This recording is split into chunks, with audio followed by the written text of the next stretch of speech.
Il y a à peu près un mois, j'ai ouvert une boutique Etsy où je vends des impressions d'illustrations que j'ai faites. Et j'ai reçu pas mal de messages de gens que je connais, comme de gens que je connais pas d'ailleurs, qui m'ont dit tous « Ah, tu sais, ça va être dur. Ouais, t'as du courage, ce genre de projet, c'est vraiment pas simple. » Ce genre de messages-là, quoi. Après, c'était vraiment que des trucs bienveillants et plein de conseils, donc y a aucun souci. Mais ça m'a fait réfléchir à pourquoi moi, personnellement, je trouve ça ultra salutaire de faire des choses qui sont dures. Et en fait, au final, j'ai jamais vraiment aimé la facilité. Je sais que ça peut être bizarre dit comme ça, mais j'aime bien avoir les trucs à la sueur de mon front, quoi, on va dire. Par exemple, à l'école, j'ai presque jamais triché parce que je trouvais pas ça du tout satisfaisant d'avoir une bonne note sans avoir rien fait, quoi, on va dire. Et c'est d'ailleurs pour ça que j'avais que des notes de merde à l'école.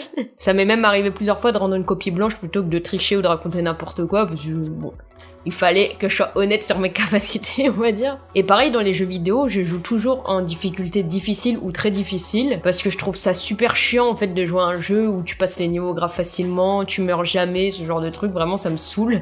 Du coup, j'aime bien un peu de challenge et de trucs un peu hardcore, on va dire. Et du coup, c'est la même chose pour les projets. En fait, moi, ce que j'aime trop dans un projet, c'est que j'ai toujours l'impression d'être en équilibre sur un fil, on va dire. Genre, sur une étape, je vais marcher 10 mètres sur le fil, être trop confiante et tout, c'est trop stylé. Mais l'étape d'après que j'appréhende un peu, elle me fait perdre l'équilibre et du coup le fil il bouge de ouf et il faut que j'attende qu'il se stabilise pour pouvoir continuer d'essayer de marcher. Et ça arrive que quand j'essaye de continuer, bah là il y a un putain de coup de vent et je me casse la gueule, je tombe et c'est la merde.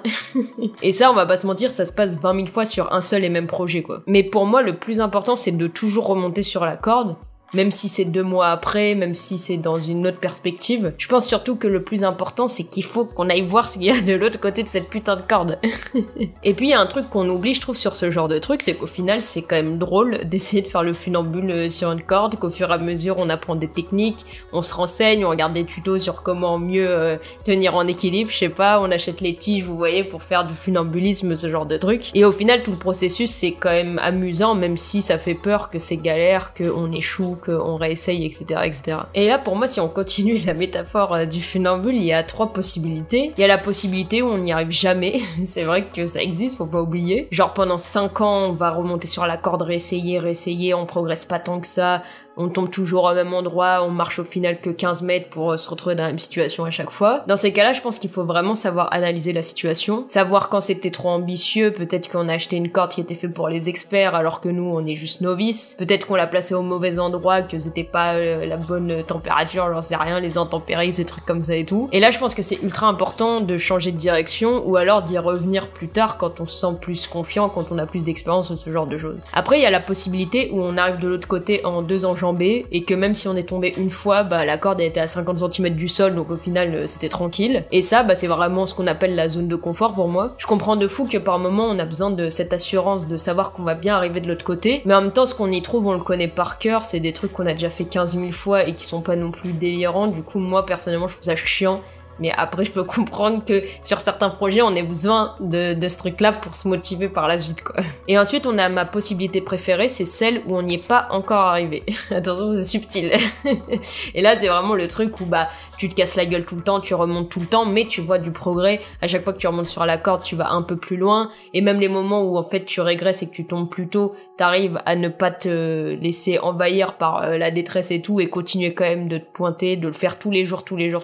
Et là, je pense que ce qui est trop important, c'est qu'à chaque fois qu'on tombe, on essaye d'analyser pourquoi on est tombé, à quel moment, est-ce qu'on peut mettre en place des méthodes pour aller plus loin, ce genre de trucs. Et au final, avec cette possibilité-là, je suis même pas sûre qu'on ait vraiment besoin de savoir ce qu'il y a de l'autre côté, dans le sens où déjà tout le processus est amusant, on apprend plein de trucs, c'est cool.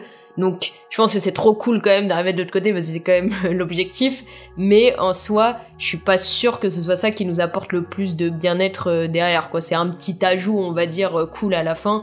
Mais c'est peut-être pas ça le plus important derrière, quoi. Et du coup, je voulais juste aborder pourquoi moi je trouve ça ultra salutaire de faire des choses qui sont difficiles. Bah en premier, je trouve ça super gratifiant parce que moi personnellement, je préfère réussir quelque chose et acquérir quelque chose quand j'y ai consacré du temps, de l'énergie, de l'argent, je sais pas, ce genre de choses, plutôt que de juste claquer des doigts et d'avoir le truc devant moi. Franchement, je trouve que c'est pas ça qui gratifie le plus, on va dire, mon travail, ma personne, ce genre de truc. Ensuite, c'est bête, mais je trouve qu'il y a peu de gens qui ont cette force, ou en tout cas qui l'utilisent pas, et je trouve que c'est vraiment ça qui différencie les gens qui réussissent, entre grands guillemets, des autres. Et attention, quand je dis réussir, ça veut rien dire, en fait. Le mot est réussir, je trouve que chacun a sa propre définition. C'est pas la réussite au niveau de la société ou des autres, c'est vraiment la réussite par rapport à notre définition propre de ce mot-là, quoi. Donc, à prendre avec des pincettes aussi.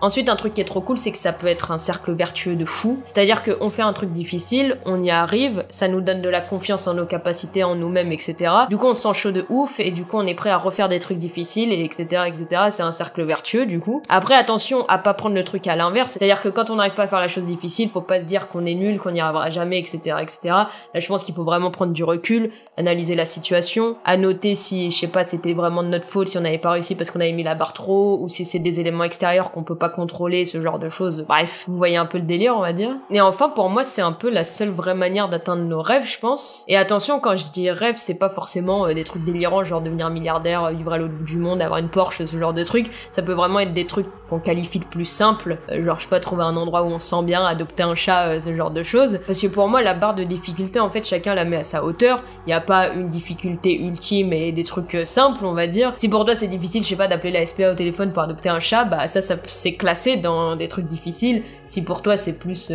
c'est difficile de gagner 50 000 euros par mois, je sais pas, genre c'est ça ta difficulté. Enfin, je veux dire, on s'en fout. Y a pas de difficulté propre. Encore une fois, chacun met son degré de difficulté, chacun analyse les situations en fonction de lui-même. Je pense qu'il faut arrêter de toujours comparer par rapport aux autres, mais même des proches, hein, je parle même pas des réseaux sociaux et tout, je parle des gens proches qui pensent peut-être savoir plus que vous sur des trucs et tout. Je pense pas, je pense qu'il y a que nous-mêmes qui pouvons savoir, ça se dit comme ça, qui pouvons savoir, bref, vous avez capté, qui peuvent savoir en gros ce qui est bien pour nous, ce qui est pas bien pour nous, analyser notre vie, dire ce qui est difficile pour nous, ce qui est simple, nos rêves, etc. Donc bref, prenez le temps de faire un peu d'introspection, je pense que c'est toujours utile. Bref, tout ça pour dire, faites les choses difficiles, parce qu'au final, je pense qu'on en tire énormément de choses positives. En tout cas, moi, je vais continuer de faire des trucs difficiles et de prendre du plaisir à le faire. Et qui sait, à la fin de ma vie, je serai peut-être une experte en funambulisme, même si j'atteins jamais l'autre côté. Bisous!